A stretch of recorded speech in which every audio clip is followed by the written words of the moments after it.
All right, I'll be the first person to say it. The delays were worth it, y'all. I see why they had so much trouble getting this episode out on time last week because this episode was a straight banger.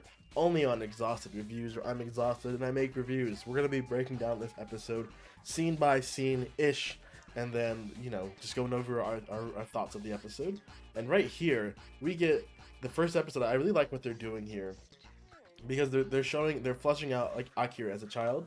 We haven't gotten a whole lot about him personally outside of his. I feel like he hasn't really had like any anything driving him besides just having his free time back. So it's good to see him have this remember his childhood dream as he wrote down in his list, and he actually helped save. He freaking bit some bullies when they were bullying some kid's dog back in his hometown, dressed up as a superhero. So that's like this is sort of like this is his character arc going forward.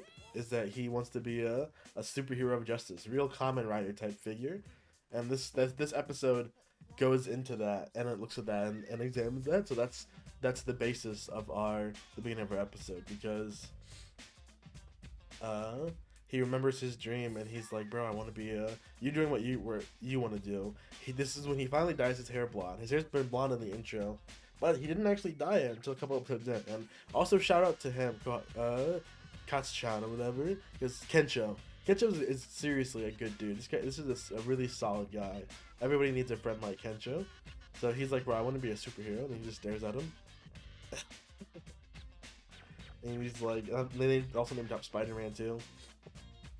But yeah, so Akira decides in this episode that he wants to be a superhero, and he's been also researching too. So they're going on a mission. The mission is to get basically a super suit, which is a shark suit that they find in an aquarium.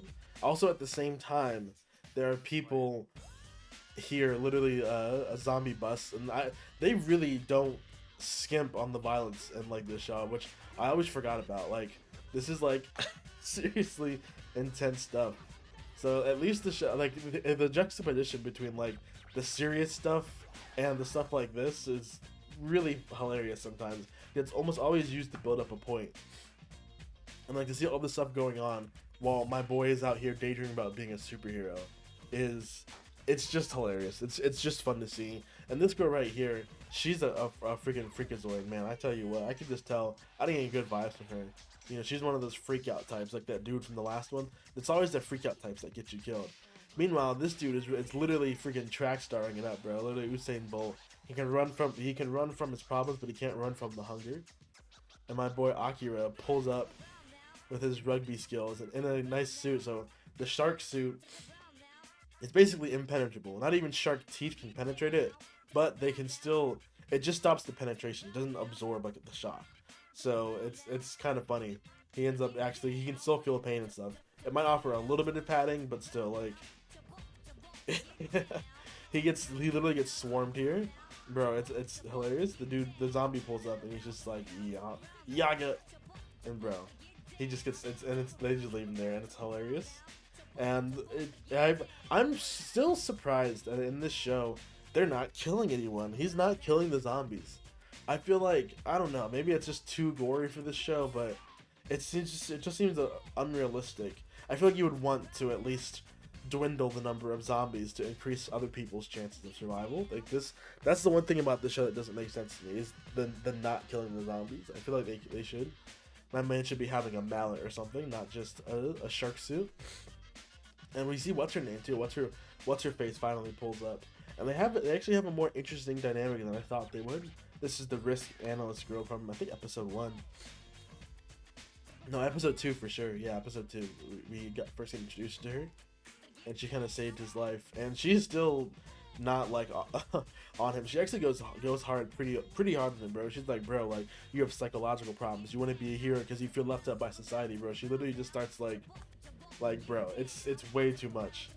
She gets the whole ass screen filled up in text, bro. It's her personality is kind of a yuck. It's kind of an ick moment. I'm not gonna lie, but she is at least like rational.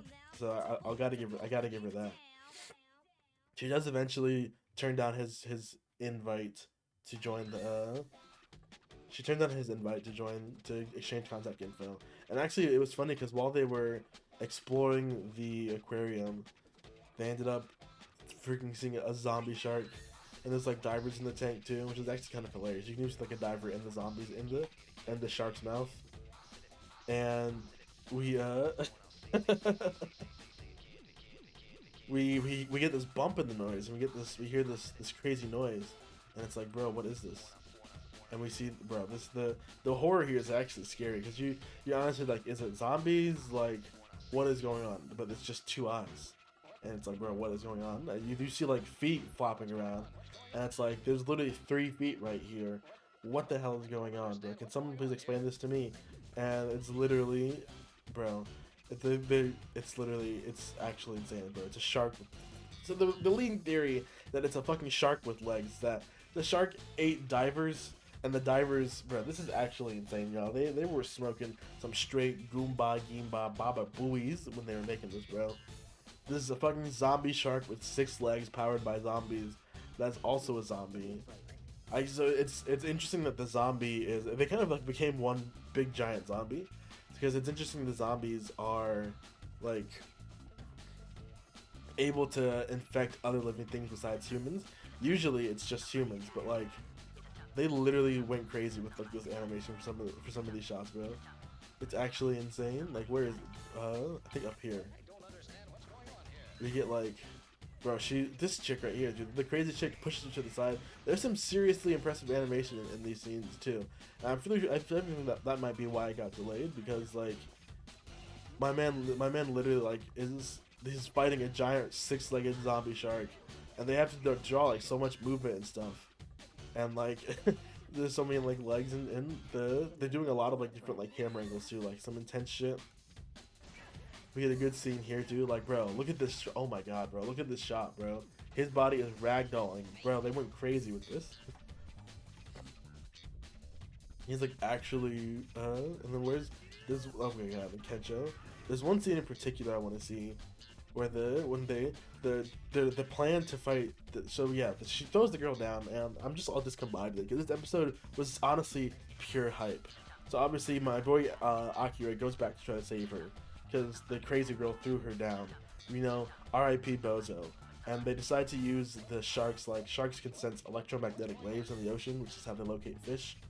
So they're gonna try to overstimulate it. So she's running out and buying batteries from the store, while they're trying to buy time so she can get back. And she pulls up with the batteries, bro. It's actually insane. I hope we can get to see a little bit of yeah, bro, like the spears and stuff, the animation breakdown right here. Y'all, this is it. The camera angle, the undershot of the crossing shot from the shark's feet perspective, crossing into of his feet's perspective to show like the crossing motion, like this right here. This shot right here is actually, I love this. It's creative, and it's fun, and it's interesting, and it's like it's fun. And then bro literally, this is why I love this show, bro. Bro literally punches a Sakuga shark with his fist, and we get the whole 360. You know it's good. You know the scene is dope when they have to turn on the saturation too, bro. That's how you know the scene is dope. So yeah, this was just hilarious. This was great, y'all. Shout out to the animators. I totally get why they had to delay this episode. I wasn't mad. Like I said, I wasn't mad, but I get why they delayed the episode. So they at the end of the episode, they don't actually end up partying up, which I thought was interesting for the dynamic. But they don't actually party up in this episode, even though all 4 of them are in the intro. So it seems like she's just gonna be popping in and out for now, and I guess I'm down with that. She seems like she might get annoying anyways, because she likes to complain a lot. So basically, yeah, good episode all about. Really good episode. Probably one of the best episodes of the series so far, just for the animation. And they actually get to talk about their philosophies too. But she says they're living to do things before they become a zombie. She's living to not become a zombie. But she is cool enough to say, he does kind of hit her with the Riz too. He said, bro, you're precious now, so I would save you if I wasn't a hero. Bro literally gives her the fucking chills, bro. Bro literally hits her with the W Riz, and her hair she immediately loses her serious demeanor. Actually insane. This might be the thumbnail. Yo, we might have found the thumbnail for this episode, so What did you guys think of this episode? Did you guys like it? Did you guys not like it? I hope you guys liked it. Let me know what you think in the comments down below. And yo, if you loved this episode as much as I did, and you appreciate the animators for taking the time to really put the effort into the zombie sharks, you gotta share this video so everybody knows why this episode was late. Because the zombie sharks are worth it. They're more than worth it. Alright, I'll see you guys in the next one. Peace!